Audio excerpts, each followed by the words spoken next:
people with a fact rather than fear-based attitude towards aging heal quicker, walk faster, live longer, an average of 7.5 years longer. And my favorite data point, and almost all of this comes from the work of a fantastic scholar at Yale named Becca Levy, shows that they are less likely to develop dementia, wait for it, even if they have the gene that predisposes them to the disease. Are you curious about discovering ways of making your life better? Then welcome to my podcast. I'm Bob Nickman, and this is The Exploding Human.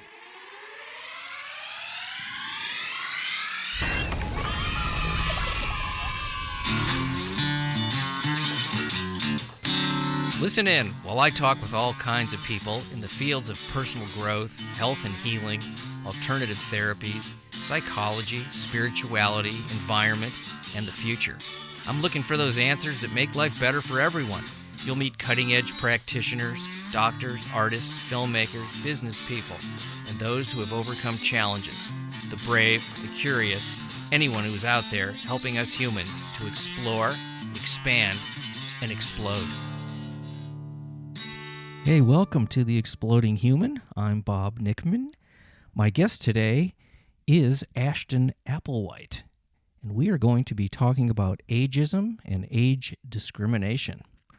But first, let me invite you to visit my website, theexplodinghuman.com. Over there, you can listen to all the episodes, see photos of my guests, read synopses of the episodes, little bio on myself. There is a donate button if you'd like to support the show. That will also give you access to some extra content. Also a YouTube channel, The Exploding Human with Bob Nickman, and a Facebook page, The Exploding Human. So check that out.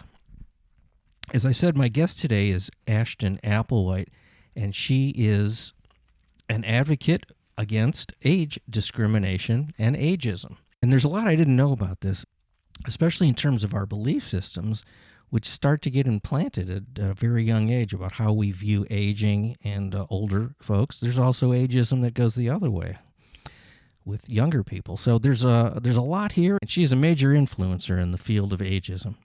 So please welcome my guest today. This is Ashton Applewhite. I am happily with Ashton Applewhite. Nice to see you this morning. Thank you. You too. Yeah, and where are you exactly? Where are you? I'm in Brooklyn, where it is not morning. Oh, okay. You're at 4:00 in the afternoon.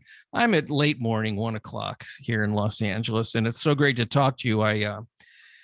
This chair rocks. A manifesto. Give me the rest on ageism. No, close. You get okay. You get a small cigar. Manifesto Against Ageism. Against it. Yeah, we're not for it. That's why we're here today. We're against ageism, and we've all experienced it, either when we were young and we were discriminated against because of youth.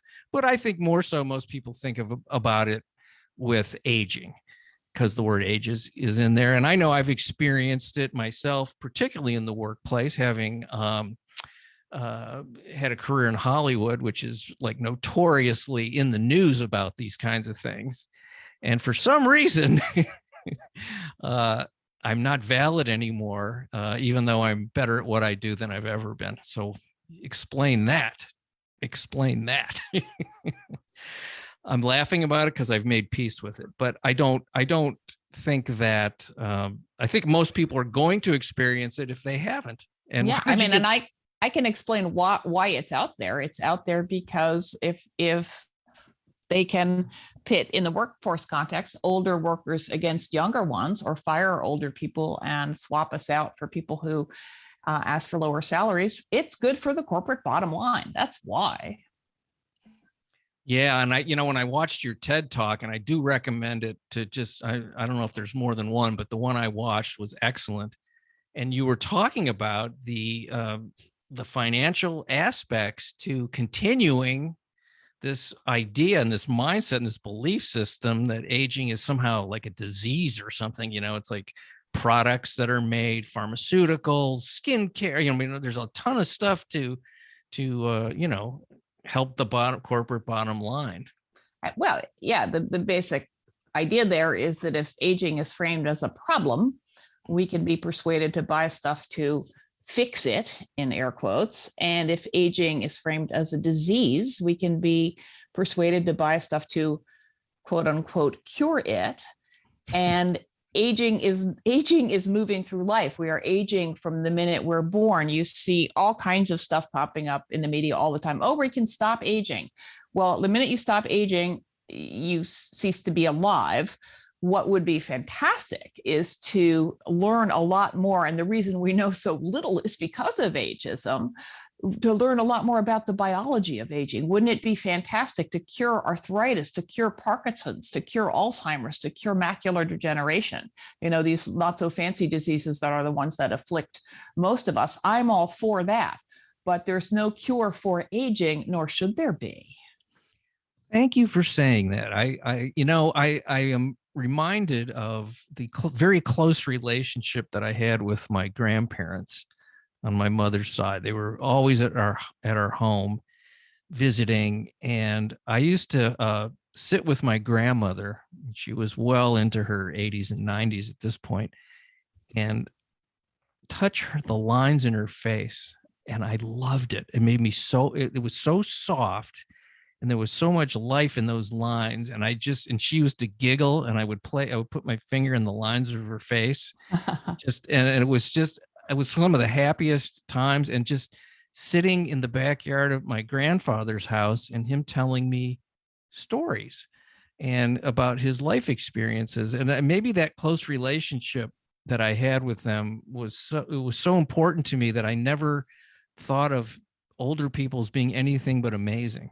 A really huge number of people in the field were including Robert Butler, who coined the term ageism in 1968 to piggyback on racism and sexism. He was raised by his grandparents, and an awful lot of people who go into gerontology or geriatrics or anything related to oldness had their grandparents played a huge role in their lives. Wow. And and the story about your grandmother tells me something that is relevant to this topic.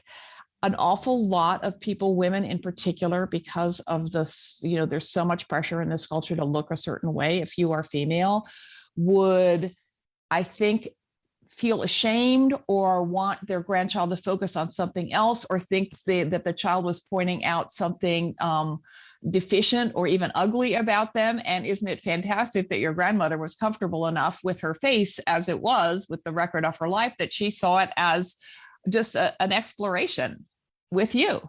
Yes, the giggling was just I can still hear her. And I think maybe that was a result of having grown up in her childhood in Russia.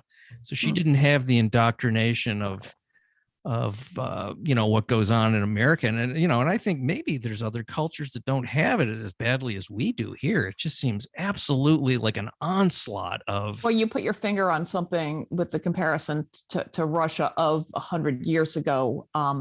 Is much less consumer culture. Consumer culture, exists to sell things, a lot of things that we don't need. And, back to the idea that if your wrinkles are a problem, if your hormone levels are a problem, if your, XYZ about your appearance is a problem, or even your psyche, well, gosh darn it, we can sell you something to fix that. And what a market, because every human being is going to come down with it. Exactly. How did you get started doing this? Because it's I got old. And you had experiences, obviously, where you went, what is going on here? I can't believe this. It wasn't so much my own experiences, because I have worked alone and been self-employed for a really long time. So I can't say I ever experienced ageism in the workplace. And back when I had a job, I had a wonderful half-time job for many years, at the Museum of Natural History in New York. But that happens to be a place where people don't retire, for a long time. But it was really, I started thinking about getting older. I was getting older. I was in my mid-50s, and I realized I was pretty damn apprehensive. And I started researching longevity and interviewing older people, and just realized in a matter of minutes, it felt like, that everything I thought I knew about getting older was way off base, or flat out wrong, way too negative, not nuanced enough. And I just I came across the data points that I started my TED Talk out with 10 years later, just like, why don't people know these things? I mean, it's not that our fears aren't real. I am not one of these positive aging Pollyannas that said, eat enough kale, have the right attitude, it's all going to be great, because maybe it is and maybe it isn't. Hello, luck. Hello, class. It's that our fears are so far out of proportion to the reality for the reasons we have, again, already touched on. Nobody makes money off satisfaction. I loved that line. That was in your TED Talk, and I thought that was brilliant. Nobody makes money off satisfaction. Wow. Yeah, I feel pretty good. I'm kind of satisfied. Whoa, I can't Well, sell you're you on a anything. beach. Obviously, you're on your private island in Kauai. He's got one of those fake Zoom backgrounds with the palm trees. It's my virtual palm tree blowing in the wind. Yes. People always comment on it. People like, oh, where are you? I'm just in an office.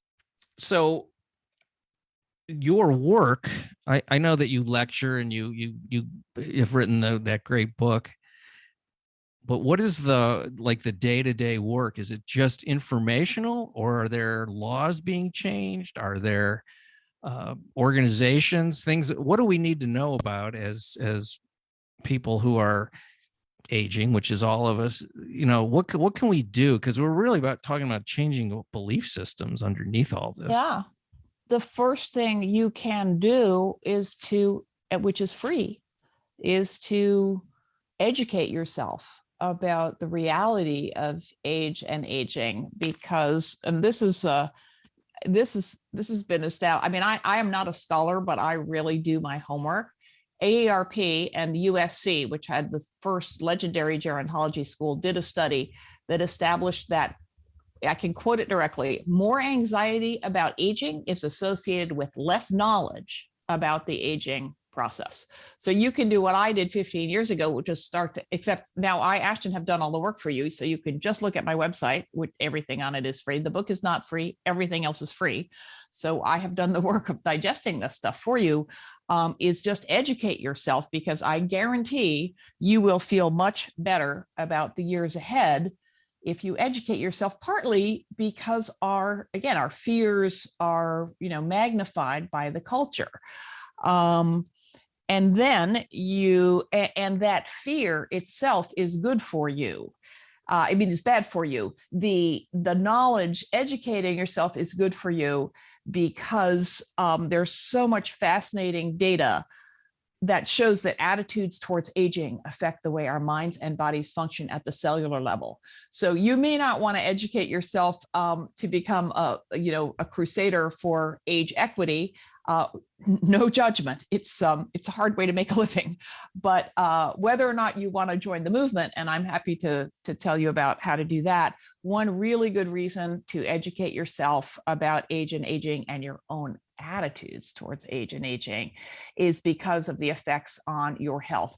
This is often framed as a positive attitude towards aging. People with a positive attitude, I say people with a fact rather than fear-based attitude, right? Because it's not a happy spin. You're not just cherry picking the happy stuff. People with a fact rather than fear-based attitude towards aging heal quicker, walk faster, live longer, an average of 7.5 years longer.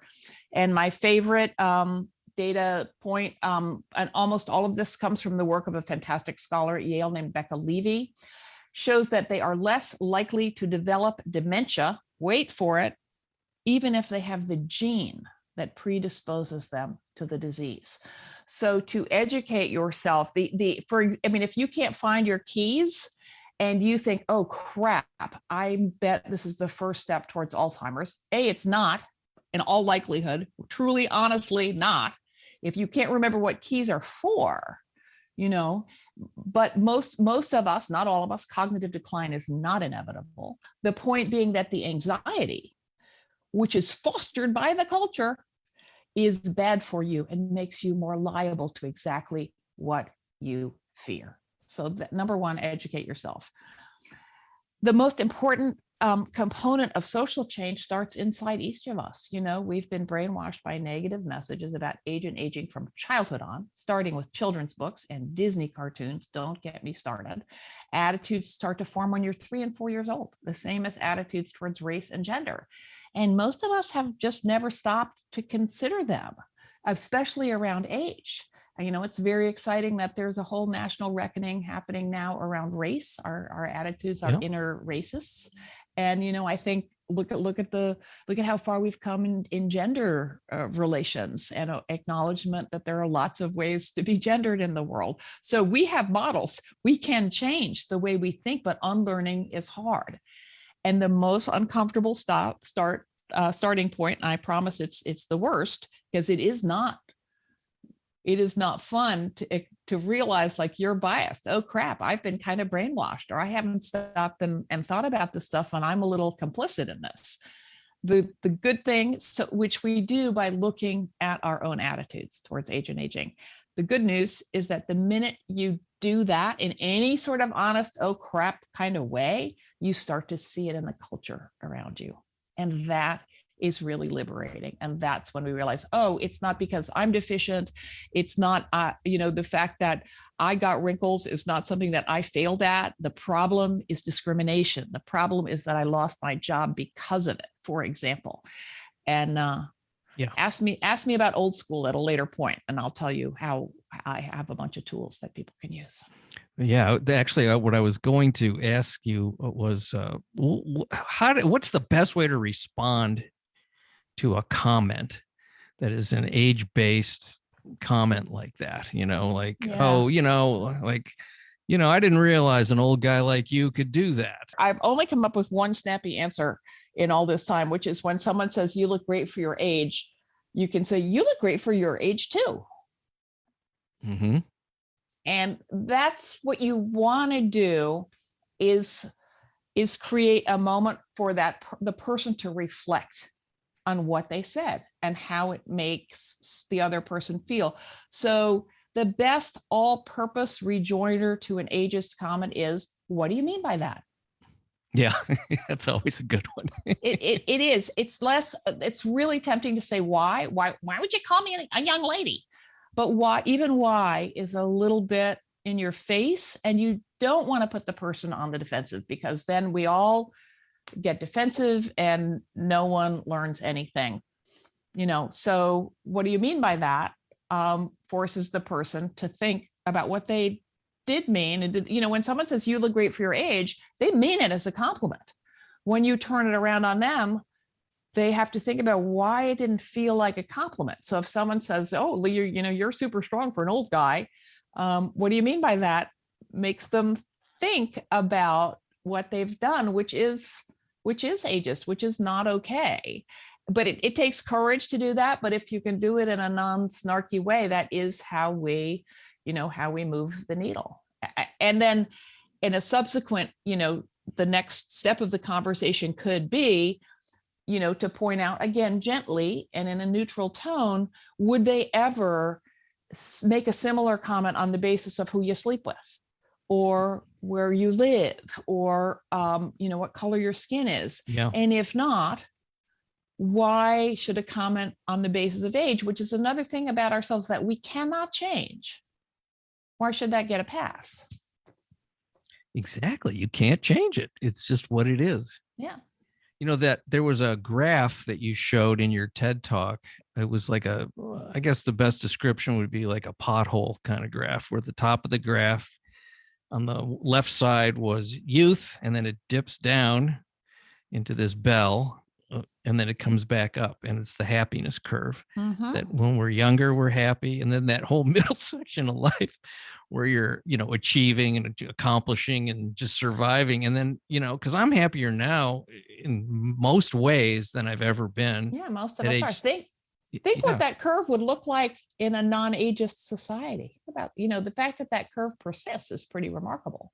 That's what I mean about educate yourself about aging. Look around at the older people around you. Most of us really like being older. Trust what you see and hear, rather than these, stereotypes and myths that have been, pounded into all of us. And also, fostered in other ways by omission. For example, I mean, you worked in Hollywood. Where are the old people? Where are the disabled people? Well, there aren't many. Yeah, well, there need to be. Yeah, I mean, when I was working pretty steadily, there was nobody that I worked with that is the age I am now. And I remember telling my wife, I go, we better be good about saving money because there's no people in their 60s. That's a real loss. It's a loss for younger people too. Absolutely. Absolutely. It's a skewed view. You don't get a full society perspective in any of the work that's getting distorted. Done. Yeah. So it's like only having thin people or only having white people or only having straight people. It's not what the world is. Yeah. And it's a little bit infuriating when you're on the receiving end of that kind of stuff. Well, you brought up something there that I'd love you to speak to, which is that ageism is the first form of discrimination that many white men encounter. Oh, yeah.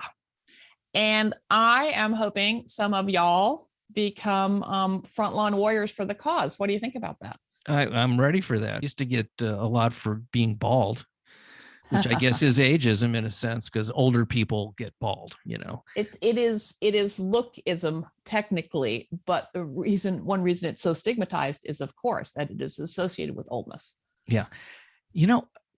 And I'm thinking, when we were talking about the happiness thing, do you think there's some jealousy in people that are in the middle of the survival years and the accumulation years? They're going, well, how come that old guy doesn't have to work now? They seem so relaxed. I wonder if that's a little piece of it. I don't, my guess is that it's not a big piece of it. Okay. I think it's a function of, that in midlife is when you have to acknowledge that you might never be an Olympic skater, or you still have time to write the great American novel. Writers work late through life, but you might not climb Kilimanjaro. You might not have 6 children, whatever dream you might have held on to. And that is a necessary reckoning. And it's also a time when when many of us still have small-ish kids at home. We are supposed to be saving for retirement. We are supposed to be in our peak career years. Many people also have responsibility to some degree for their parents. So it is a time of maximum responsibilities from the outside and not much free time. I hope one of the things, this new longevity is a pretty recent phenomenon. I mean, it's the blink of an eye in evolutionary terms. And I think there's a lot of people talking about different aspects of this, but where we move in and out of education and job training and in and out of different careers, where we would support people taking longer to figure out what it is they want to be when they grow up, so to speak, or, and perhaps have more support for people with young families. I mean, I talk about age equity. It's not about what the old people need and taking it out of the young people bucket, right? It's about providing people with the support we all need lifelong, because families are multi-generational. If your grandmother can't afford Cheerios, hopefully, you'll throw some Cheerios her way, but it's your problem too. It's a totally false to frame it always in terms of old versus young. So, how do big structures in society, education, jobs, obviously the workforce, retirement has ceased to mean anything these days. How will we move in and out of these things in a way that will support people at different stages of their life and hopefully not cram quite so much into midlife? Mm-hmm.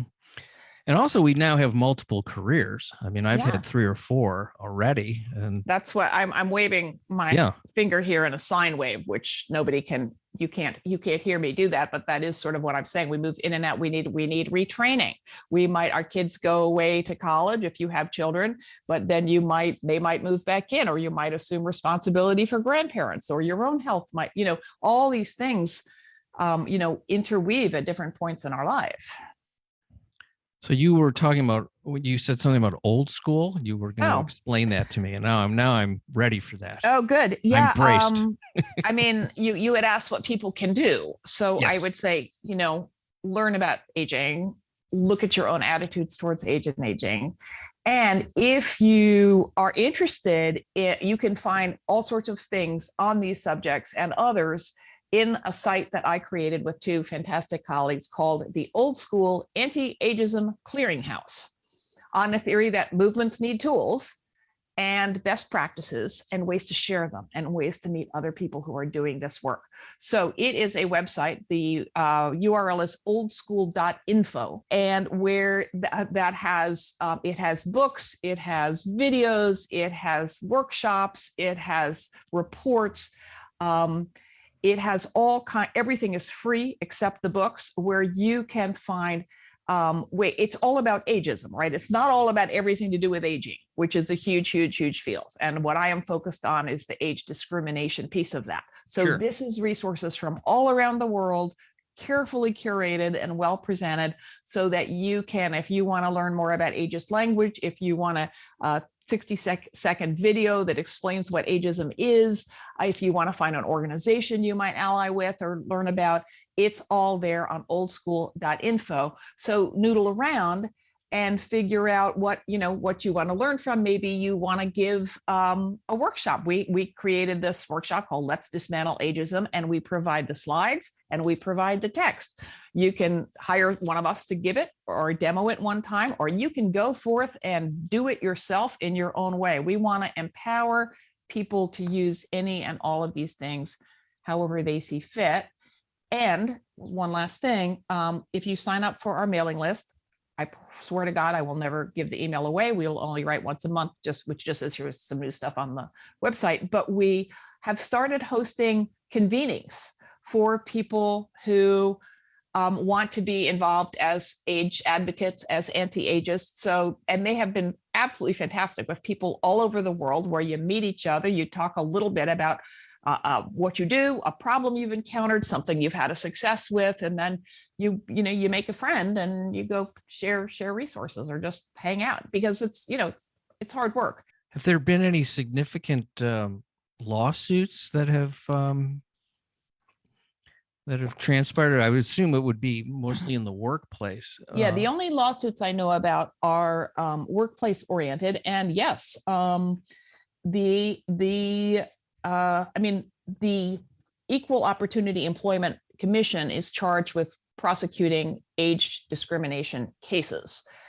It is harder to prove age discrimination than racial or gender bias, because it has to be the sole reason you were fired, which is very hard to disentangle.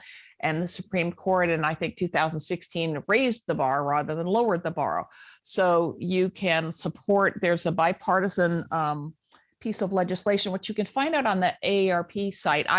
AARP is frankly not helpful at all in combating ageism, in my opinion, but they have a crackerjack legal team. Yeah, well, they're an insurance company, essentially. That's really what they are. Thank you for saying that for me. But they do have a really good legal team that does do a good job supporting and informing people about age discrimination suits. In last year, Facebook, IBM is facing a monster age discrimination suit. Texas Roadhouse, there have been a number of landmark victories. It would be super good if the EEOC were adequately funded, so it is difficult to prove, and EEOC has a big backlog. But the only way that is going to change is by more of us filing suit and making noise and pressuring, Congress people. And there's lots of, the web is full of ways, full of who are the legislators to write about what individual issue, ways to be a squeaky wheel and to say we need to do better. Because the economic cost of ageism in the workforce is in the billions of dollars every year. The health costs are in the billions of dollars. And these are blue chip studies by AARP and Yale, respectively. The data is in. The human cost of ageism is hideous, and the economic cost is astonishing. I was just thinking about a story I read. There's a guy that I forgot his name. He created the movie High School Musical. If you ever heard of it, it was. Believe it or not, his name still escapes me. Yeah, I can't remember his name. But he was telling a story how he was going to a meeting with someone that he had, and he knew the woman that was the assistant. and this guy's assistant. And the guy said to the woman who told him later, how old is this guy that's coming for this meeting? And she said, oh, he's 53 or whatever he was. And he goes, just cancel it. And she told him about it. So he knew about it. There was nothing he could do, but it was just, he's like, this was prior to writing High School Musical. That when I read that story, I was like, what and then he creates this multi-million-dollar thing. Yeah. And of course, most people don't go on to make multi-million-dollar things. I mean, if you are, I am not an expert on how to file an age discrimination case, but I have been asked that question many times. If you look on the internet, there are many websites that give you good advice, one of which is to write down every comment you hear, everything, because that is admissible as evidence in court. Yeah, I had this fantasy of going into a meeting, and the first thing I do is push-ups, and then I challenge the people that are half my age to match how many push-ups I do. I think it's fantastic. I can do a few push-ups, but let me be a little provocative on that and point out that a lot of attitudes or messaging, and AARP is guilty of this, that we think of as anti-ageist are actually ableist, which is to say discriminatory against people with disabilities.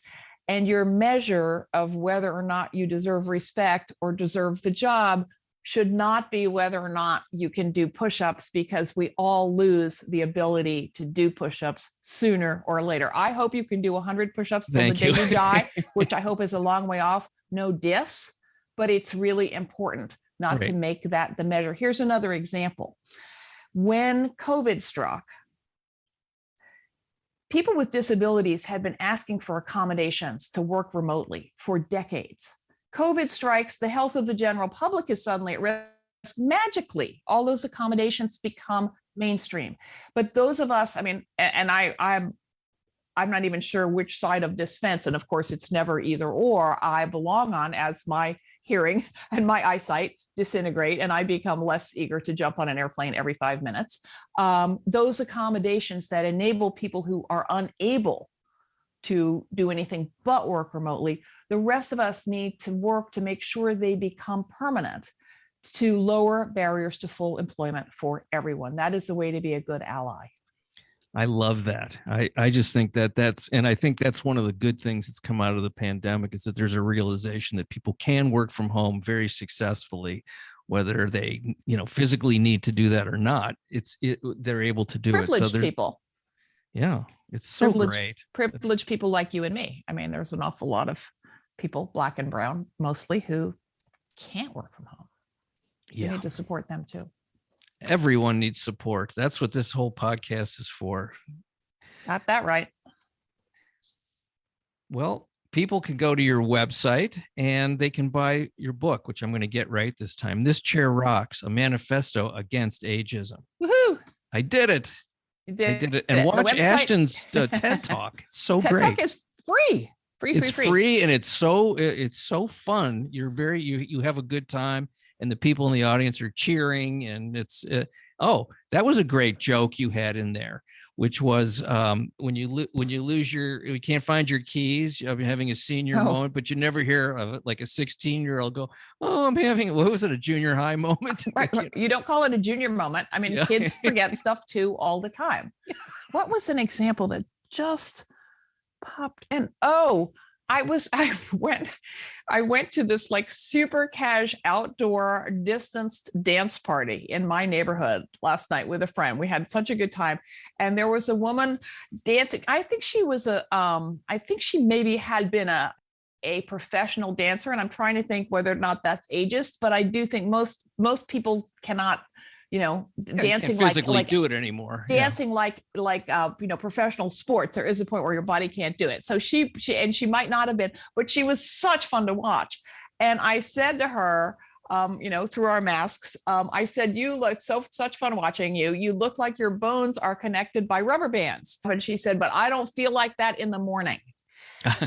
Meaning she was super sore. And I realized that I had assumed that because I'm older than most of the people there, I'm the only person who feels sore. And that was an example of ageist preconceptions in my own mind. She was probably in her late 30s. I'm guessing. I never know how old anyone is, but it's not just the 60 somethings who are achy. It's anyone who danced their ass off or carried a bunch of heavy boxes or banged their knee, whatever it is, that we tend to blame things on age. And age, more often than not, has nothing to do with it. In the realm of the physical aches and pains, that is a domain where age may indeed be more relevant. But in terms of whether we feel sexy or we feel competent or we feel depressed, we can feel those things lifelong. Yeah. So one habit to listen for is how you use the words old and young in conversation. After we watched your TED Talk, my wife and I have become even more aware of using that word in a negative way, because it isn't. Or young in a positive way. I feel young. Well, what do you really mean by that? Yeah, I feel vibrant. I feel great. I feel energetic. alive. Yeah. Right. I mean, and we, one of the wonderful things about doing this kind of work is that I'm reminded of how hard it is to be young. No one, I know. But it's good to be reminded of that, because this culture, all we see are, gleaming young faces and gleaming young perfect bodies, selling us everything. And when you don't see yourself, it causes psychological damage. And also, when a population is invisible, so are the issues that affect us. So representation is really important. And, that's a whole nother thing. That's really why it's so important to have friends of all ages. So we could be reminded that it's hard to be young and be more generous and supportive. Yeah. And older people and younger people can see, oh, she actually, yes, I have arthritis. My arm hurt waving it around yesterday. I wish I didn't have arthritis, but it doesn't mean I wish I were young again. I don't want to be young again, age-wise. I feel younger now in many ways, less burdened. You feel what now? More energetic, happier. There you go. What most people associate with youth. But that is an ageist. Wasted on the young, as we say, right? But that is a habit of thinking. I hope I hope you don't mind that I'm pouncing on you a little bit, because I feel like you take it in the spirit intended. We all have that, but it's an important habit to break, because it reinforces the idea that youth is inherently better than being older. And that is sort of part of the heart of ageism. So when you say, instead of saying, I feel young, think about the thing you actually feel and use that word. Okay. You got a deal. All right. Thank you for listening to The Exploding Human, and big thanks to Ashton Applewhite, who we had sort of an abrupt ending there because of Zoom cut out there. But it was a great talk, and I really enjoyed her, and I hope to have her on the show again. Please visit my website, theexplodinghuman.com, the YouTube channel, The Exploding Human with Bob Nickman, and there is a Facebook page. Much appreciation for those of you who have been listening in, and have a wonderful day. Thank you.